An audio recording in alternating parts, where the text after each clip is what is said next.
بسم اللہ الرحمن الرحیم الحمد للہ وکفى وسلام على عباده الذین اصطفى اما بعد فاعوذ باللہ من الشیطان الرجیم بسم اللہ الرحمن الرحیم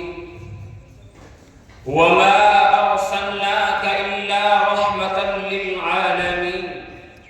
صدق اللہ العظیم۔ وہ ابر لطیف جس کے سائے کو گلشن ترستے تھے، وہ ابر لطیف جس کے سائے کو گلشن ترستے تھے، یہاں طائف میں اس کے جسم پر پتھر برستے تھے۔ حضرات محترم، منصب حکمیت پر جلوہ افروز حکم صاحبان اور حاضرین انجمن، ازل سے قدرت کا یہی دستور رہا ہے کہ جب صداقت و امانت کا درخت مرجھانے لگتا ہے، اخوت و محبت کے رنگین ورق بکھرنے لگتے گئے، عدالت کا باغ ویران ہونے لگتا ہے اور خدا کے کلمائے حق و صدق کا شجرہ طوبہ بے برگبار ہو جاتا ہے، تو اس وقت روح انسانیت چیختی ہے، اے خدا رحم فرما، کرم فرما۔ اس آگ و بقا اور چیخ و پکار سے رحمت خداوندی جوش میں آتی ہے اور ارحم الراحمین کائنات انسانیت پر ایک انقلاب بپا کر دیتا ہے۔ عالم انسانیت کی فضائے روحانی میں ایک ایسا عظیم انقلاب عرب کی وادی میں رونما ہوا جس نے سارے جہاں کے ریگستانوں کو سرسبزی و شادابی کی بشارت سنائی۔ یہی وہ خدا کا حبیب اور حجاز کا ماہتابہ ہے جس نے توحید الہی کی چمتکار سے کفرستان کو جگمگا دیا اور ساری دنیا پر اس کی رحمت چھا گئی، اور کیوں نہیں چھاتی جبکہ رب العالمین نے اسے رحمت للعالمین بنا کر بھیجا تھا۔ وما ارسلناک الا رحمت للعالمین۔ آئے دنیا میں بہت پاک و مکرم بن کر، آئے دنیا میں بہت پاک و مکرم بن کر، کوئی آیا مگر رحمت عالم بن کر۔ شیدائیان رسالت جہل و تعصب نے ہمیشہ اعلان حقیقت اور اعتراف صداقت کی راہ روکنا چاہا ہے،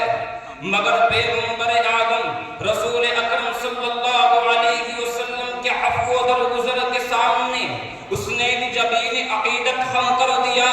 اور کیوں نہیں کرتا جبکہ تاریخ میں اعلان کیا گیا، زمانے میں شہادت دی گئے، جانی دشمنوں نے بھی گواہی دی گئے۔ ابو جہل جو رسول اللہ کا جانی دشمن تھا مگر قیصر روم کے دربار میں رحم و کرم کی گواہی دیتا ہے۔ سراقہ بن جعشم سو اونٹ کے لالچ میں محمد کا قاتل بن کے گھوڑا دوڑایا تھا، آپ نے اسے بھی سند امان دے دی۔ عمر بن وقت خون کی پیاسی تلوار لے کر دربار رسالت میں حاضر ہوا تھا، آپ نے اسے چھیڑا بھی نہیں۔ ابو سفیان جو دشمنان رسول کا سر بنا تھا، جس نے رسول اللہ کے خلاف ہزاروں سازشیں کی، آپ نے اسے بھی معاف کر دیا۔ ہندا جس نے آپ کی چچا کی ناک کاٹ کر آپ کو تڑپا دیا تھا، آپ نے اسے بھی معاف کر دیا۔ لوگوں کہاں تک شمار کراؤں، جاؤ تاریخ کی نگاہوں اور آسمان کے تاروں سے پوچھو، عرب کے ریگستانوں سے پوچھو، عرب کے صحراؤں سے پوچھو، ام القریٰ کے دروں سے پوچھو، گستاخان رسول اور دشمنان اسلام سے بھی پوچھو، سب کی سب یہی کہیں گے کہ تاجدار مدینہ نے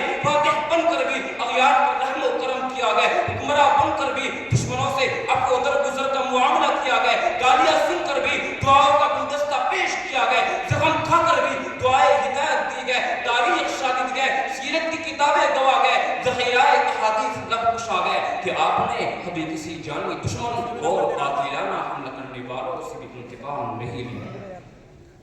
حضرات، ایسی بات نہیں ہے کہ آپ میں انتقام کی طاقت نہیں تھی، دشمن آپ کے قبضے میں تھا، شمشیر و سنان بھی موجود تھے، ہزاروں اشداء علی الکفار صفت جیال گمراہ تھے۔ دنیا کا قانون بھی یہی تھا کہ آپ انتقام لے لے، شہنشاہوں اور حکمرانوں کا دستور بھی یہی تھا کہ جانی دشمن سے بدلہ دیا جائے، مگر قربان جائیے اس آبائی نامدار مدینہ کے تاجدار پر کہ انہوں نے ایسے موقع پر رحم و کرم اور عفو و درگزر کا